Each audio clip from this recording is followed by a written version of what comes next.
a Primera de Corintios y decirles los versículos que vamos a leer. Hoy, digamos que terminaríamos un poco una pequeña serie que hemos estado dando últimamente. Hemos estado hablando, hemos estado girando en torno al tema de la carne, del espíritu, basándonos en Romanos capítulo 8. De ahí nos fuimos un día a Primera de Corintios 12, a Romanos 12, donde se mencionan los dones del Espíritu Santo. Saltamos a Gálatas capítulo 5, versículos 22 y 23, donde se nos habla acerca del fruto, las manifestaciones de la obra del Espíritu en el creyente hacia afuera: amor, gozo, paz, paciencia, benignidad. Es decir, no solamente es lo que el creyente puede hacer por el Señor, sino lo que el Señor puede y quiere hacer en el creyente, en sus hijos. A veces estamos muy, entre comillas, preocupados o entusiasmados porque queremos hacer cosas. Y está bien, no está mal eso, no digo que esté mal. Pero también tenemos que pedirle cada día al Señor que también obre en nuestra vida, que también nos vaya cambiando, que nos vaya moldeando. Porque ¿de qué sirve que estemos muy activos? ¿De qué sirve que hagamos muchas cosas, incluso algunas que salgan bien, si después no le permitimos a ese mismo Dios que trabaje con nuestro temperamento, con nuestra impaciencia, con nuestro orgullo, etcétera, etcétera, ¿verdad? Vimos esa incongruencia de los hermanos de Corinto, que por un lado eran muy utilizados en el mundo de los dones del Espíritu Santo y por otro lado Pablo los llama carnales, niños en Cristo, una iglesia llena de divisiones, de celos, de pecado, de desorden, ¿verdad? Y por eso dijimos que el fruto es lo que le da equilibrio a lo que podamos llegar a ser para el Señor. Y también, como no, nos fuimos a Efesios capítulo 4, donde vimos los cinco ministerios, cómo cada uno de estos ministerios, dice la Biblia, que perfeccionan a los santos, a los hijos de Dios, para que puedan desarrollarse en la obra del ministerio, para que a su vez cada uno, con la actividad propia, con el fruto que produce, el cuerpo va creciendo hasta llegar a la medida de la estatura de la plenitud de Cristo. Así que todo tiene un propósito, ¿verdad? Todo tiene una razón de ser. Y vimos también en los últimos cultos algunas funciones que cumple el Espíritu Santo en la vida de un creyente, basándonos en aquella conversación profunda que el Señor Jesucristo mantuvo con sus discípulos, donde les veía tristes, donde los veía un tanto preocupados, y les dijo aquella famosa frase de: no os dejaré huérfanos, rogaré al Padre para que os envíe al Consolador, al Espíritu de verdad, el cual estará con vosotros y en vosotros. Él tomará de lo mío y os lo hará saber. Él os recordará todo lo que yo os he enseñado. Él os anunciará y os advertirá de cosas futuras, ¿verdad? Dice la Biblia que sería nuestro Consolador. El jueves, este último culto que tuvimos, este último día, vimos también cómo el Espíritu Santo nos ayuda en nuestras debilidades. Luego la Biblia da por cierto que en la vida del creyente, por mucho tiempo que lleve congregándose, por muchos años que lleve en los caminos del Señor, en todo creyente aún quedan en nosotros debilidades de todo tipo. Pero el Espíritu ha sido enviado no solamente para guiarnos y advertirnos y recordarnos y consolarnos, sino que ha venido también para fortalecer las áreas débiles de nuestra vida. Y cada uno tiene que examinarse a sí mismo, dice el apóstol Pablo. Cada uno tiene que probarse, decir cuál es mi debilidad o cuáles son mis debilidades. Y entonces ponerte a orar, ponerte a buscar la ayuda del Señor. Dice que a veces incluso puede ocurrir, por muy creyentes que seamos, que nos ponemos a orar y no sabemos ni qué pedir. Pero sin embargo dice que el Espíritu Santo rogaría, intercedería a través de nosotros con gemidos indecibles al Padre, porque Él sabe lo que el Padre quiere darnos y sabe lo que nuestra vida necesita. Luego el Señor les dijo: a ustedes les conviene todo esto. Y yo rogaré al Padre y os enviaré el Consolador, el Espíritu Santo, el cual estará con vosotros, dice, para siempre. ¿Cuántos dicen amén? Y dice, y cuando Él venga, que ya vino, por cierto, dice la Escritura, vendremos, en plural, y haremos morada en el creyente. El Padre, el Hijo y el Espíritu Santo están en el creyente. Vimos también el jueves, basándonos en 1 Corintios capítulo 14, el orden, cómo tienen que operar los dones en la iglesia, sobre todo aquellos dos dones que eran los que aparentemente estaban trayendo confusión y problemas y divisiones a la iglesia, como era el hablar en lenguas, el interpretar dichas lenguas, el profetizar. Cómo tiene que haber un orden en la iglesia, en todo tiene que haber un orden, en la familia, en la economía, en la iglesia, dentro y fuera de la congregación. Porque dice Pablo, esto es lo que yo enseño en todas las iglesias, que nuestro Dios es un Dios de orden. ¿Cuántos dicen amén? Dice, yo no le impido a nadie que hable en lengua. Dice, yo hablo en lengua más que todos vosotros. Pero, y él establece un orden. Primero uno, después el otro. Luego uno tiene que esperar, tiene que haber un silencio, tiene que esperar una interpretación. Y si algo le fue revelado, pues espérate, porque los espíritus de los profetas están sujetos a los profetas. Y vuelvo a reiterar, yo no quiero que nadie piense que estoy tirando por tierra el tema de los dones, pero quiero que en la congregación se haga todo decentemente y con orden. Y hermanos, 2000 años han pasado y todavía se siguen produciendo escándalos y desórdenes dentro de las congregaciones, nos guste o no, es la pura realidad. Y el apóstol Pablo dice, hermanos, cuando nos reunimos, cuando ustedes se reúnen como cuerpo, como iglesia del Señor, no se reúnen para que todo el mundo se ponga a hablar al mismo tiempo, al unísono en lenguas. ¿Qué pensarán los inconversos, los indoctos, cuando entren en el culto? No van, ni siquiera los creyentes, ni siquiera los hermanos que asisten al culto podrán decir amén, porque no saben lo que están diciendo. Pero ¿cuántas veces ocurre que se hace un sobreénfasis? No sé por qué no se hace un sobreénfasis al don de sabiduría o la palabra de ciencia o al don de discernimiento de espíritus o al don de, no sé, cualquier otro de los que mencione la Biblia en Romanos y en 1 Corintios. Pero hay congregaciones que se han caracterizado a lo largo de la historia, desde su nacimiento hasta el día de hoy, y todo el mundo tiene sí o sí que hablar en lenguas. Cuando dice la palabra de Dios, todos en la iglesia son apóstoles, todos en la iglesia son profetas, todos en la iglesia tienen dones de sanidades, ¿verdad que no? Pues ¿por qué a veces hacemos un sobreénfasis sobre un don por encima de otros? Yo dije que el don más importante, ¿se acuerdan que lo dije el jueves cuando pregunté cuál es el don más importante? Y yo dije el don más importante es el que hace falta en ese momento que se manifieste. Ese es el don más importante. Pusimos el ejemplo de la caja de herramientas. Usted tiene una caja de herramientas con un montón de herramientas.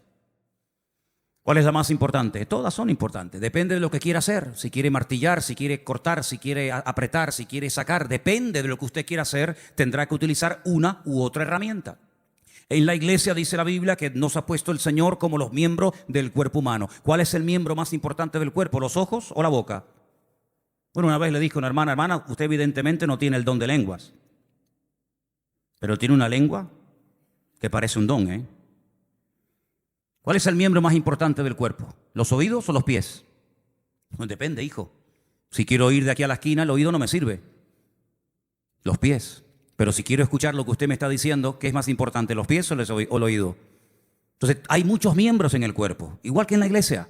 No hay dos iguales, es como los hijos. Puedes tener 20 hijos y todos son diferentes. Mismo padre, mismo madre. Hace poco hablábamos de Jacob y Esaú, que es diferente uno de otro. Mismo padre, mismo madre, pero cada uno diferente, con su personalidad. En la iglesia exactamente igual, porque todos tienen que ser como clones. Hay iglesias que quieren clonar a los miembros y todos tienen que hablar en lenguas y todos tienen... No, hermano, el Señor es un Dios de variedad. ¿Cuántos dicen amén? Y sufrimos cuando se hace un sobreénfasis a un don y nos olvidamos de otros. Es como si un brazo nos creciera y no parara de crecer y el otro se quedara pequeño. Seríamos un monstruo, sería algo deforme.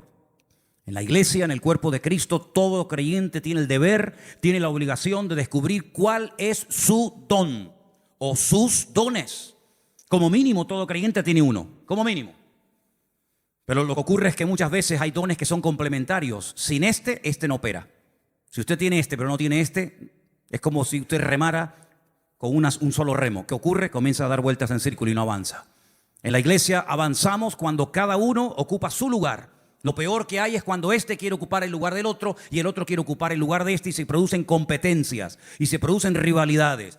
Y la iglesia se convierte en una especie de plataforma donde venimos a lucir, que bien canto, que bien toco, que bien hago esto, que bien hago lo otro. Y hermanos, los dones no son para autofinanciarnos a nosotros mismos.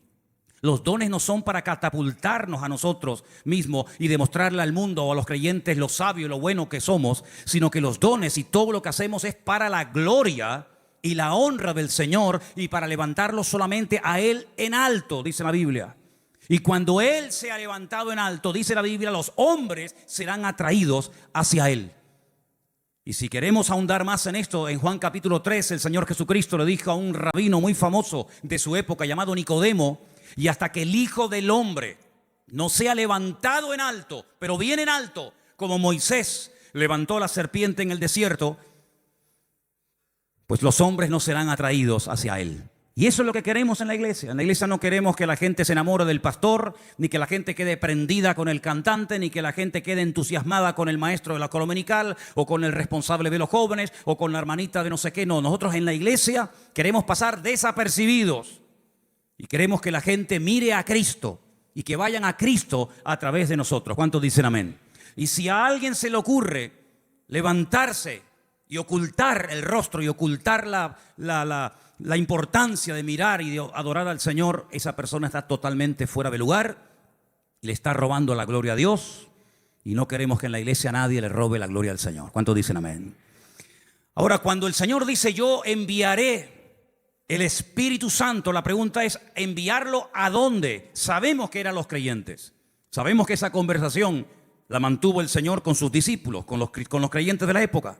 Pero ¿a dónde iría el Espíritu Santo? Porque cuando usted va a la Biblia, usted encuentra lugares, usted encuentra cosas y usted encuentra personas que uno dice: bueno, el arca de Noé, ¿dónde la estuvo construyendo Noé? Y la Biblia dice dónde la estaba haciendo Noé y dónde se encuentra hoy en día. La Biblia nos dice dónde estaba el templo. ¿Dónde? En Jerusalén. No había que ir a Samaria, no había que ir a Capernaum. El templo estaba en Jerusalén. ¿Y dónde en Jerusalén? En el monte Moriah. Allí estaba el templo. ¿Y el tabernáculo dónde estaba? Bueno, estaba donde estuviera acampado en ese momento el pueblo de Israel, desde que salió de Egipto hasta que entró a la tierra prometida. Si estaban en un lugar concreto del desierto, allí estaba el tabernáculo montado.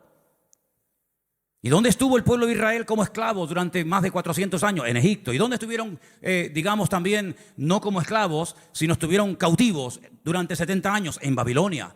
Y uno ve que en la Biblia los sitios están muy bien ubicados. ¿Y dónde vivía el Señor? ¿Y dónde nació? ¿Y dónde murió? ¿Y dónde se crió? ¿Y a dónde fue cuando lo perseguía Herodes? Todo está muy bien especificado en la Biblia. Pero el tema del Espíritu Santo, ¿dónde está? ¿Dónde vive? Vamos a leer en 1 Corintios capítulo 6, algo muy, muy interesante. Y ahora, para poder entender estos textos, así como yo les dije el otro día que para poder entender la carta de Pablo a los romanos, uno tiene que conocer las costumbres que se practicaban en aquel tiempo, porque toda la carta de Pablo a los romanos, o mucha parte de la carta que Pablo le escribe a estos hermanos, está basada en las costumbres de la época, está basada en las costumbres del Imperio Romano, en la idiosincrasia de la época, para poder entender un poco lo que Pablo intenta transmitirles y enseñarle a los corintios. Uno tiene que ponerse en el lugar de esta iglesia y retroceder un poco mentalmente con un poco de imaginación y decir cómo era esta congregación. ¿Era grande? ¿Era pequeña? ¿Cómo era la sociedad de Corinto? Bueno, vamos a ver todo eso un poco esta tarde, por favor. 1 Corintios capítulo 6, voy a leer a partir del versículo 13. Esta primera frase que voy a leer era una frase típica de Corinto. Era una frase típica basada en la filosofía, en el estilo de vida de los gnósticos de la época, del pensamiento griego. Las viandas para el vientre y el vientre para las viandas. Así hablaban los inconversos. Así hablaban los gnósticos de la época.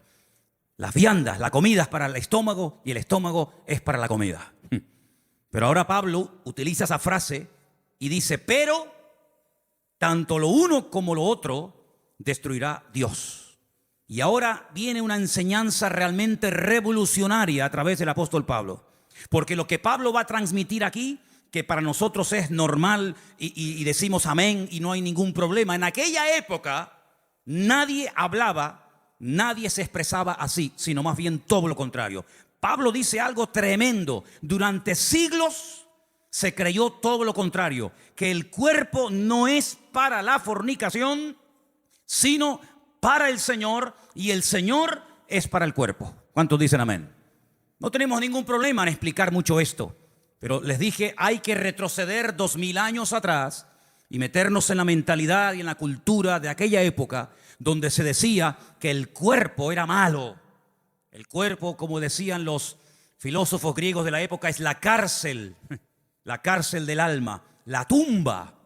del espíritu. Es una desgracia que nuestro espíritu se encuentre encarcelado dentro de un estuche llamado cuerpo. Eso es lo que enseñaban los griegos. Y como esto estaba tan interiorizado, tan impregnado en la cultura griega de que el cuerpo era malo, el cuerpo era malo, el cuerpo es materia, el cuerpo no sirve para nada, había dos grandes corrientes de la época. Unas decían, como el cuerpo es malo, lo que hay es que castigarlo.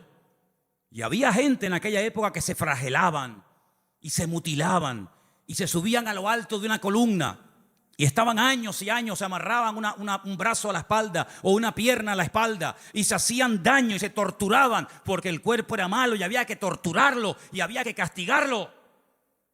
Pero en Corinto esta posición, digamos, no estaba muy de moda. En Corinto se habían ido al otro extremo. Como el cuerpo es malo, vamos a darle al cuerpo el gusto y que haga todo lo que quiere y le vamos a conceder todo cuanto desee. Y había gente que moría comiendo, de tanto que comían, y perdonen, vomitaban y volvían a comer y volvían a comer. Había gente que moría reventados porque el cuerpo quería comer y ellos le daban comida.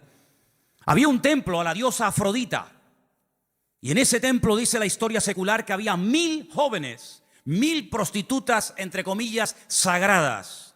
Que cuando iban los hombres a adorar al templo de Afrodita, estas 1000 jóvenes, estas 1000 chicas prostitutas consagradas para el culto a Afrodita, se ofrecían a los hombres. Y el culto consistía en orgías y en fornicación. Y también había un grupo de jóvenes que se acostaban con otros hombres. Homosexualidad, sodomía, lesbianismo. Era un desastre total. Y algunos de los que lograron salir de ese ambiente de inmoralidad y de corrupción y de perversión y de promiscuidad sexual a la máxima potencia, llegaron a creer que la única forma de poder servir y adorar y de honrar al Señor era con el espíritu, pero nunca con el cuerpo. Y por eso encontramos casos en la iglesia de Corinto de hermanos que se consideraban creyentes, pero luego eran fornicarios. Y luego practicaban todo tipo de depravaciones sexuales, porque como tenían en la mente de que el cuerpo era malo y que el cuerpo no se podía controlar y no se podía dominar, lo que hay que hacer es adorar, orar y entregarle el alma, entregarle el espíritu al Señor, pero el cuerpo que haga lo que le dé la gana. Y por eso salían del culto y cometían adulterio, fornicaciones y todo tipo de inmundicias habidas y por haber. Y cuando el apóstol Pablo se informa de todo este estilo de vida de la iglesia de Corinto, dice, en absoluto esto es correcto. Hay un texto en la Biblia también escrito por el apóstol donde dice, y quiero que todo vuestro ser, y menciona espíritu, alma y cuerpo, sea guardado irreprensible, santamente, hasta que el Señor Jesucristo venga. Por lo tanto, el apóstol Pablo dignifica la parte física del ser humano. No dice, bueno, ustedes alaben al Señor con su alma y con su espíritu, pero luego en la carne sois un desastre. El problema es que una de las ideas o enseñanzas centrales y fundamentales que vino con el cristianismo era la libertad. Pero cuando este mensaje de la libertad, que es el centro del evangelio, Él ha venido para darnos libertad. A través del conocimiento experimental de la verdad, podemos llegar a ser libres. Cuando ellos entendieron este mensaje o creyeron que lo entendieron, ellos creían que con esa libertad que tenían ahora en Cristo podían seguir pecando. Y la libertad que tenemos en Cristo no es para seguir pecando, sino es para poder sujetar la carne y para poder decir no cuando la carne quiere decir sí. Y poder tener dominio propio, porque la Biblia dice que cuando el Espíritu Santo viniera, el apóstol Pablo se lo recuerda a un pastor de la época llamado Timoteo, que el Espíritu Santo que mora en nosotros es un espíritu de amor, de poder y de dominio propio, de control. Luego Pablo lo que está diciendo es, hermanos, no es como ustedes se lo creen o como se lo están montando, que en el culto alabamos al Señor y luego con nuestro cuerpo somos unos corruptos y unos depravados. En absoluto. Quiero que todo vuestro ser, espíritu, alma y cuerpo, sea guardado irreprensible para la aparición de nuestro Señor Jesucristo. Pablo enseña que el cuerpo del creyente es sagrado y lo llama, en la versión hebrea, dice Mishkan. Aquí dice, ignoráis que vuestro cuerpo es el templo del Espíritu Santo. Dice que es el Mishkan. Vamos a seguir leyendo, por favor. Estamos en 1 Corintios 6:14. Dios que levantó al Señor, también a nosotros nos levantará con su poder. ¿No sabéis que vuestros cuerpos son miembros de Cristo? ¿Quitaré pues los miembros de Cristo y los haré miembros de una ramera? Dice Pablo, de ninguna manera, en absoluto. Claro, les acabo de decir que ellos estaban acostumbrados a ver chicas que habían consagrado su vida a la prostitución sagrada. Y por eso Pablo dice, no vais ahora a cometer pecados como los cometíais antes, pero ahora, digamos, con otra excusa. No, en absoluto. ¿No sabéis que el que se une con una ramera es un cuerpo con ella? Porque dice, los dos serán una sola carne. El que se une al Señor es un espíritu con Él. Huid de la fornicación. Cualquier otro pecado que el hombre cometa está fuera del cuerpo. Mas el que fornica contra su propio cuerpo peca. Y ahora viene la declaración tremenda. ¿No sabéis que vuestro cuerpo es el templo del Espíritu Santo, el cual está en vosotros, el cual tenéis de Dios y que no sois vuestros? Porque habéis sido comprados por precio. Glorificad pues a Dios en vuestro cuerpo y en vuestro espíritu, los cuales son de Dios. El tabernáculo en el Antiguo Testamento era el prototipo portátil de lo que tiempo más tarde sería el templo de Jerusalén. En mayor medida de materiales, pero el tabernáculo era una especie de carpa portátil que trasladaron durante 40 años por el desierto. Y cuando la nube, la presencia del Señor, se quedaba quieta en un sitio, ellos entendían que era la orden, era la indicación de que ellos también tenían que quedarse quietos. Es decir, si la nube se paraba, ellos se paraban. Si la nube se levantaba y iba en una dirección, ellos lo único que tenían que hacer era levantar el campamento y seguir a la nube. Y así fueron guiados durante 40 años. Montaban el tabernáculo y alrededor del tabernáculo, 3 tribus al norte, 3 al sur, 3 al este y 3 al oeste. Total 12 tribus, y en el centro estaba el tabernáculo, lo que ustedes llaman vulgarmente la estrella de David. El Magen David es la forma como se ponía el tabernáculo en el centro, y en cada punta acampaban las tribus de Israel, y siempre las tribus que tenían que acampar al norte siempre lo hacían al norte. No es que digo, no, yo ahora quiero al sur, no, yo quiero al oeste. Las tribus del norte siempre estaban en su lugar, y las del sur, y las del este, y las del oeste, y la gloria, la presencia, el Mishkan, el tabernáculo, siempre en el centro. Y aquel tabernáculo era el lugar donde se iban a presentar los sacrificios. Era el lugar donde Dios se entrevistaba con Moisés y Moisés se entrevistaba con Dios. Estaba dividido en 3 grandes sesiones, una pública, una abierta, donde podía entrar todo el mundo, que se llamaba el atrio, una más interior, bajo techo, bajo las lonas de aquella piel de cabras, que se llamaba el lugar santo, y una más profunda, donde solamente podía entrar una vez al año el sumo sacerdote, donde estaba el arca de la alianza, a tener una íntima comunión con Dios y a hacer expiación por el pueblo durante un año. Así que estas 3 partes, atrio, lugar santo y lugar santísimo, eran las mismas 3 partes en las que se dividía el templo cuando Salomón lo construyó, exactamente igual, más grande, pero exactamente igual. Y la Biblia nos enseña que nuestro cuerpo es el tabernáculo de Dios, y hay un espíritu, alma y cuerpo.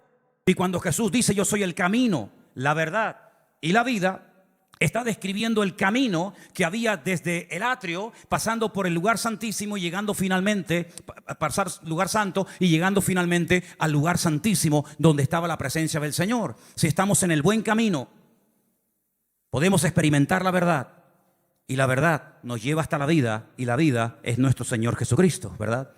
Ahora, cuando el apóstol Pablo le escribe a los hermanos de Corinto, él lo que les está diciendo es que nuestro cuerpo no es una meta, sino es un medio para llegar a una meta. Hay personas que han convertido su cuerpo en su lugar de culto y hacen culturismo, que es darle culto al cuerpo. Y ahí te encuentras a una persona que se machaca horas y horas y horas todos los días en un gimnasio porque quiere darle una forma diferente a la de su cuerpo. Y quiere ser más ancho, quiere tener los brazos más fuertes, quiere tener una musculatura que no es normal. El hombre no nace con esa musculatura. Pero ellos, al no aceptarse, al no aceptar la forma, el diseño como Dios ha creado al cuerpo humano, pues ellos hacen horas y horas y horas de ejercicio y toman una serie de productos, etcétera, para darle una forma al cuerpo, porque lo que están dándole es una prioridad por encima de la mente, por encima del alma y del espíritu al cuerpo. Y hay personas que hacen todo tipo de esfuerzos y de ejercicios y de historias porque quieren darle una forma, quieren darle forma al cuerpo y lo terminan adorando y se convierten en auténticos narcisistas. Hay otras personas que no están contentos con su cuerpo, tienen una baja estima y entonces entran y salen de quirófano porque ahora la nariz, mañana los pechos, mañana las orejas, pasado los ojos, mañana la cintura, mañana las piernas y están constantemente modelando su cuerpo creyendo que cuando tengan ese cuerpo que tienen en la mente, que por lo visto es el perfecto y el que necesitan, van a poder aceptarse a sí mismos y al mismo tiempo los demás van a poder aceptarle. Y hay personas que llegan incluso a gastarse todo el dinero y a pedir créditos al banco y estar años y años pagando dinero al banco porque quieren darle una forma diferente a su cuerpo que el que la naturaleza y el que Dios les ha dado. Pero la Biblia nos enseña que el cuerpo no es un lugar de culto, el cuerpo no es el objetivo fundamental de mi vida, sino que el cuerpo es simplemente un medio para yo poder alcanzar un objetivo. Y el apóstol Pablo da unas pinceladas muy interesantes sobre este tema y dice, los miembros, cada uno de los miembros de nuestro cuerpo, si los ponemos al servicio, si los ponemos a la disposición y los entregamos a la obra del Señor, pueden ser de una utilidad tremenda. Por ejemplo, nuestra boca. Dice la Biblia, ¿cómo creerán si no hay quien les predique, si no hay quien les hable la palabra? Luego, antes tal vez utilizamos la boca para criticar, para calumniar, para maldecir, para injuriar o calumniar a alguien. Pero ahora podemos utilizar nuestra boca, ¿para qué? Para predicar y anunciar las virtudes de aquel que nos llamó de las tinieblas a su luz admirable. Tal vez antes con nuestras manos robábamos, golpeábamos, heríamos, empujábamos, humillábamos. Pero ahora con nuestras manos podemos repartir tratados, podemos ayudar a una persona, podemos abrazar a alguien, podemos saludar a alguien. En otras palabras, Pablo está diciendo, hermano, no menosprecien el cuerpo porque es un medio extraordinario que si saben utilizar cada uno de sus miembros correctamente, sabiamente, según el momento y el lugar, pueden ustedes glorificar a Dios no solamente con vuestras canciones en los cultos, sino podéis llegar a glorificar a Dios incluso hasta con vuestros propios cuerpos. Porque el cuerpo es el Mishkan, es el tabernáculo, es el lugar donde Dios ha decidido morar permanentemente en el creyente. ¿Cuántos dicen amén? Por eso ya no hay que ir a un lugar específico, porque dicho sea de paso, ni siquiera el templo de Jerusalén existe. Hace 2000 años que no hay templo en Jerusalén. No hay templo en Jerusalén. Pero no hace falta ir a un templo a Jerusalén ni a ninguna parte de la tierra, porque ahora el templo, la casa, el lugar donde Dios ha decidido morar y vivir permanentemente es nuestro cuerpo. ¿Cuántos dicen amén? Así que usted tiene que aprender a aceptarse. Si usted es bajito, gloria a Dios. Si usted es anchito, gloria a Dios. Si usted es flaquito, gloria a Dios. Si usted tiene los ojos verdes, si los tiene negros, gloria a Dios. Si nació hombre, si nació mujer, gloria a Dios. Y hasta que usted no aprenda a aceptarse a sí mismo y se deje de tonterías y de complejos y de payasadas, usted no va a poder ser feliz. Y hasta que usted no sea feliz, usted no tiene autoridad moral para predicarle a nadie y decirle a los demás lo que tienen que hacer cuando tú todavía no lo has practicado en tu vida. Cuando usted se vea al espejo y vea su cuerpo, usted tiene que decir, gloria a Dios porque tengo un cuerpo perfecto. No lo han dicho muy convencido, pero me da exactamente igual. Me da exactamente igual. A estas alturas de mi vida me da igual si me dice amén o no me dice amén. Al principio me ponía triste, ya me da igual. Cuando usted se ve adelante dice, gloria a Dios por este cuerpazo que Dios me ha dado. Porque es el que Dios me ha dado, no hay otro. No hay que imitar, no hay que copiar. No hay que ir a internet, no hay que ir a Hollywood, no hay que ir a ningún lugar para que me cambien y me transformen. Porque doy gracias a mi Dios, porque todo lo que pueda tener el mejor cuerpo del mundo, yo lo tengo exactamente igual.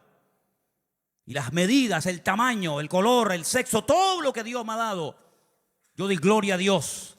Y doy gracias al Señor porque puedo caminar con mis piernas y puedo ver con mis ojos y puedo tocar con mis manos y puedo oír con mis oídos y puedo hablar con mi boca y mi corazón late y mis pulmones funcionan y mis riñones funcionan. Y le doy gloria a Dios porque mi Creador me lo ha diseñado perfectamente hasta el día de hoy. Y la gloria es para nuestro Dios. ¿Cuántos dicen amén? Aleluya. Y lo voy a utilizar para la gloria de Dios. Amén. Ahora bien,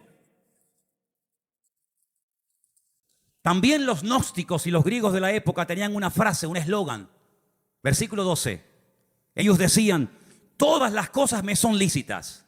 Eso era una frase, no es una frase original de Pablo.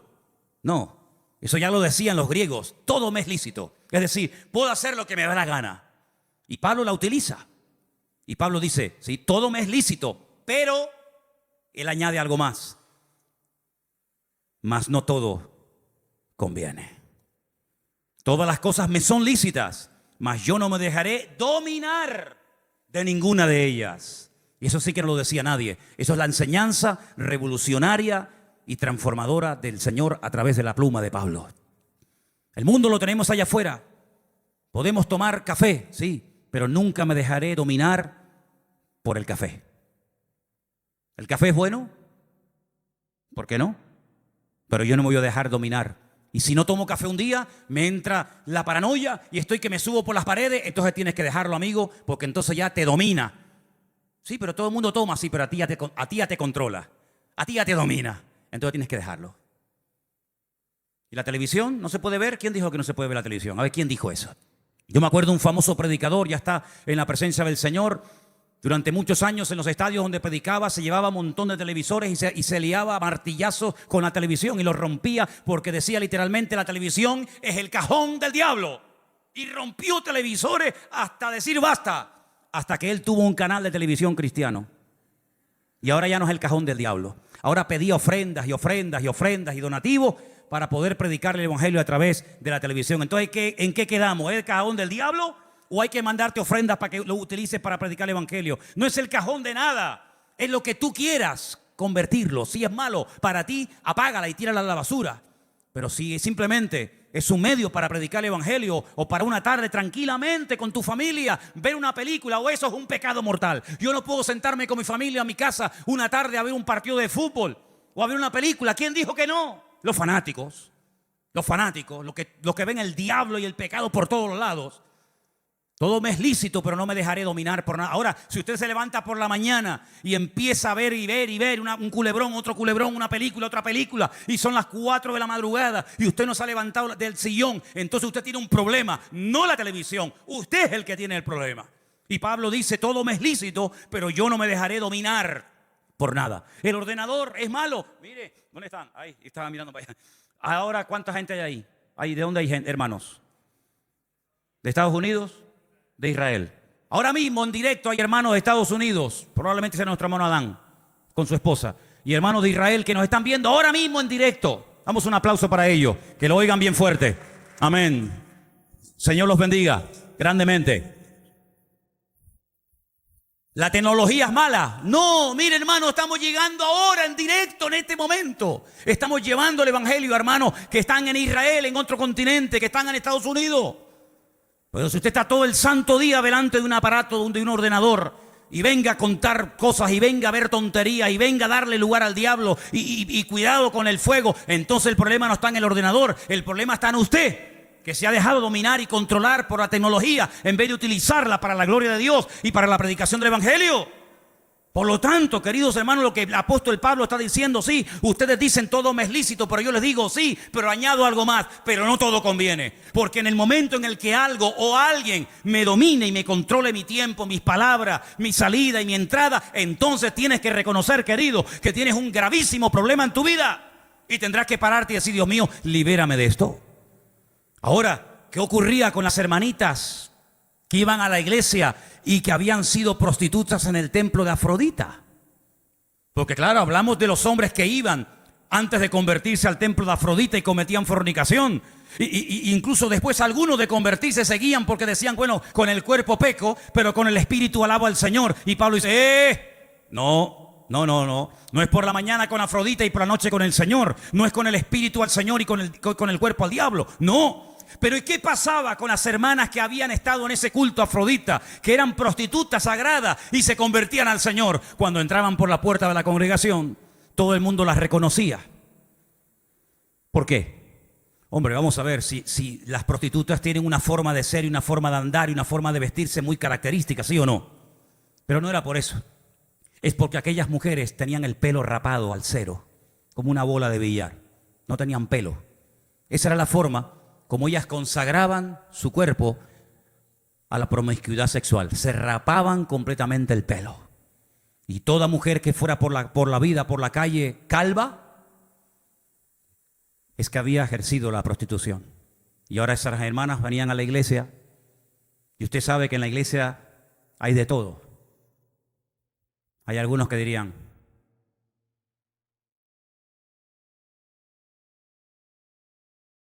hay algunas que dirían, no, aquí no te sientes, que esta es mi silla. Aquí eso no pasa, ¿verdad? Aquí nadie tiene silla comprada, ¿eh? Aquí nadie tiene su asiento garantizado. Yo en cualquier momento digo, tú te me sientas allí, tú te me sientas allí, y tú te me sientas acá. Aquí nadie tiene la etiquetita ni el asiento, ¿eh? Eso aquí no. Afuera sí, aquí no. Esto es la iglesia del Señor, no es un club. Cuando llegaba la hermanita con la cabeza, se sentaba y dice, que este sitio está santificado, porque llevo 35 años yo sentándome en él. Pues Pablo se dio cuenta de que esto era un problema en la iglesia. ¿Cómo lo solucionó? Muy fácil. Que las hermanas se pongan velo. Sí, que se pongan velo. Las que no tienen cabello, dice Pablo, porque a la mujer en lugar del velo se le dio el cabello, pero como no tienen, para que nadie le recuerde a nadie su pasado, porque nadie tiene el derecho de recordarle a nadie lo que fue y lo que hizo, y menos en la casa de Dios, que se ponga un velo por un tiempo. Y si otras hermanas que no han ejercido la prostitución se quieren también poner un velo para no sentirse avergonzada la hermana, que se pongan muchas hermanas velo, y así no sabe quién fue y quién no fue. Pero cuando les crezca el cabello, se quitan el velo, porque en lugar del velo, dice la Biblia, el Señor le dio el cabello. Punto y nada más. Y si hacéis eso como señal de madurez, los ángeles, dice la Biblia, quedarán tan sorprendidos por ver vuestro acto de obediencia y de sometimiento a lo que yo les digo, que los ángeles se os quedarán mirando diciendo, qué gente tan especial, qué gente tan diferente. Eso es lo que dice el apóstol Pablo en la carta a los Corintios. Entonces, hermano, la Biblia nos enseña que tenemos que cuidar el espíritu y tenemos que cuidar la mente y también tenemos que cuidar el cuerpo. ¿Cuántos dicen amén? Entonces, a lo mejor tendremos que comenzar a dejar de comer algo que nos puede estar perjudicando, ¿sí o no?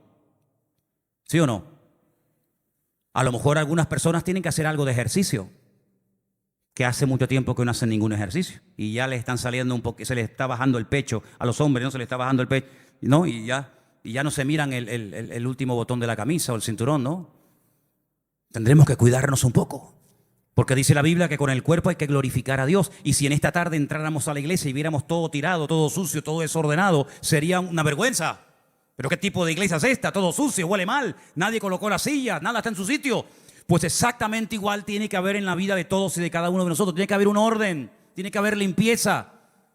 Yo le digo a los jóvenes, cuando jueguen al fútbol, antes de entrar al culto, échense un poquito de desodorante debajo del bracito.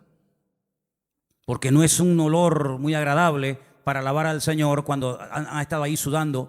A veces he ido a los campamentos y cuando entro a una habitación, pues huele a tigre, huele a humanidad. Y hermano, eso no glorifica a Dios. Entonces lávense, arréglense, Hay congregaciones donde le dan mucho énfasis al aspecto exterior, pero siempre en lo negativo. Pero la Biblia nos enseña que podemos dar testimonio con nuestro cuerpo y glorificar a nuestro Dios. Arréglese para su marido, que cuando llega a la casa, hermano, no se encuentra la bruja de Blancanieves. Claro, hermano. Si no, es que mi marido está todo el día mirando por fuera. Claro, si lo que tiene en casa ya ve cómo está. Entonces, hermana, manténgase atractiva para su marido. Ya por lo menos hay una. Manténgase atractiva para su marido. Hermano, ahora, cuando usted se casó era un pincel, ahora parece una brocha gorda. Hermano, por favor, también. Entonces, cuidemos nuestro aspecto exterior. Ay, es que esto no es muy espiritual. Pues será para usted que no es espiritual. Pero saben, hermanos, que nosotros hace años, cuando empezamos a servir al Señor, Había un matrimonio que estuvo a punto de divorciarse. Y yo le he contado en otras ocasiones, y orábamos y aconsejábamos y hacíamos de todo lo que sabíamos en aquel momento. Y no había manera hasta que descubrimos cuál era el problema. Que él no se lavaba los dientes. Y la gente cuando pasaba por su lado caían al suelo, pero no precisamente por el poder de Dios. Y claro, la mujer lo rechazaba. Y usted sabe, cuando el hombre, la mujer lo rechaza, se convierte como un oso enjaulado. Y se enfadaban, tú no me quieres, que no sé qué, que no sé cuánto. Hasta que le dijimos, hermano, su problema se arregla ni con ayuno, ni con oración. Este género solamente sale con cepillo y pasta de dientes. Problema solucionado. Entonces, hermano, cuídese. Hermanos, cuídense. Joven, cuídense. Hermanas, cuídense. Cuiden su aspecto físico. Ahora, no vamos a entrar en esas tonterías de algunas iglesias por ahí que ni me interesa, pero en algunas, no, que si la mujer tiene que tener el pelo largo, que si no sé qué, que si no se puede maquillar, que si no se puede cortar. Mire, esas ya son tonterías, parecen talibanes más que predicadores evangélicos. El Señor nos ha llamado a libertad, pero una libertad que tiene que glorificar el nombre de nuestro Señor Jesucristo. Y el apóstol Pablo dignifica el cuerpo y no dice, no, no es una tumba, no es una cárcel, no es una desgracia, sino es un privilegio el que Dios nos haya permitido tener este cuerpo. Y después se lo voy a presentar al Señor, como dice la palabra de Dios, santo y limpio y puro. Si hay cosas en tu vida, en tu cuerpo que te dañan, pues bueno, procura con la ayuda del Señor poco a poco ir dejándolas. Así de fácil. Había un famoso jugador de fútbol, a mí me gustaba muchísimo cómo jugaba, ya murió hace poco, Johan Cruyff, ¿se acuerdan? Tenía un problema terrible con el tabaco. Fue uno de los mejores jugadores del mundo. Yo no sé cuántos de ustedes lo vieron jugar, pero era un fenómeno jugando. Pero tenía una atadura con el tabaco. Hasta que un día los médicos le dijeron que tenía que dejarlo. Y por cada vez que quería fumar, se comía un chupachú. Y pasó a la historia Johan Cruyff como el entrenador que siempre tenía un chupachú. Bueno, al final, pues, murió de lo que tenía que morir. Pero quiero decir con todo esto que si alguien tiene vicios aquí en la iglesia, me da igual. Pues no te sientas como la pecadora más inmunda de la faz de la tierra, porque algunos parecen como que están endemoniados porque toman demasiado café o porque fuman o porque no sé qué. Mira, hermano, ¿sabe una cosa? En las iglesias evangélicas, no en esta, pero en muchas iglesias evangélicas, a los chismosos, a los criticones, no se les mira mal, porque a veces pasan desapercibidos, pero los hermanos que fumaban, casi como que se les trataba de segunda categoría o de endemoniados. Pero ¿sabes qué? Si tú quieres dejar algo, sea lo que sea, con la ayuda del Señor, poco a poco, tú lo vas a poder dejar. No hay ningún problema. Oye, que yo estoy intentándolo, pero mira que caí otra vez. No, bueno, hermano, levántese mañana y empiece de cero. Pero lo importante es que tú no te resignes y digas, bueno, yo ya con esto ya no puedo más. No digas eso. No digas, no te rindas. Sino, Señor, mira, Señor, tú sabes, este es mi problema. Capaz que el al lado tuyo no tiene ese problema, pero tal vez tiene otro peor, pero pasa desapercibido. Pero lo importante es que tengamos la actitud y el deseo y las ganas de decir, Señor, yo quiero cambiar, yo quiero dejar de esto. Yo no quiero dejarme dominar por nada ni por nadie, sino quiero vivir en la libertad gloriosa de los hijos de Dios. Cuando el apóstol Pablo le dijo a los corintios, hermano, mire, vuestro cuerpo es el templo del Espíritu Santo y el Espíritu Santo mora, vive dentro de ustedes y Él les va a ayudar en vuestras debilidades. Él les va a fortalecer para que no estén constantemente tropezando. Esto trajo una liberación a la iglesia. Esto trajo un júbilo a los hermanos que estaban luchando con algo. Porque, hermanos, para condenarnos y para acusarnos, ya con el diablo tenemos suficiente. En la iglesia no venimos a condenar ni a acusar a nadie, venimos a gozarnos en el Señor. Y venimos a ayudar a las personas que necesitan dejar algo o cambiar algo para la gloria y la honra del Señor. ¿Cuántos dicen amén? Y así como cuando usted tiene falta de vista, ¿qué hace? Bueno, hay algunos aquí que cuando entran hacen así. Digo, vaya al oculista. Nada más que eso.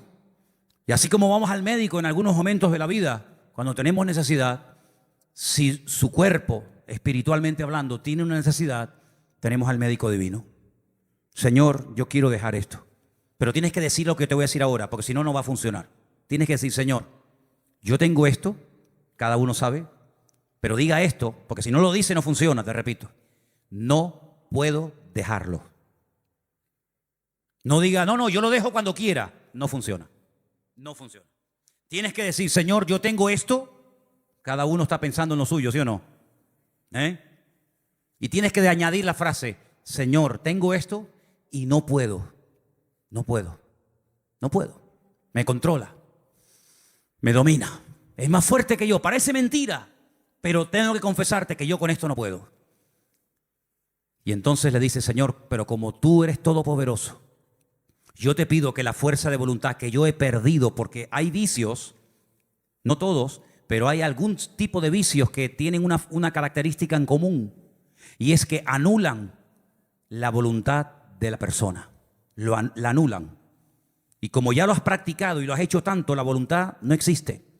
Entonces lo que tenemos que hacer es decir: Señor, yo he perdido el control, yo he perdido la voluntad, y por eso vengo a ti, para que tu control, tu poder y tu autoridad vengan a mi vida y yo pueda superar esto en el nombre de Cristo. ¿Y sabes cuánto tiempo tienes para superar esto?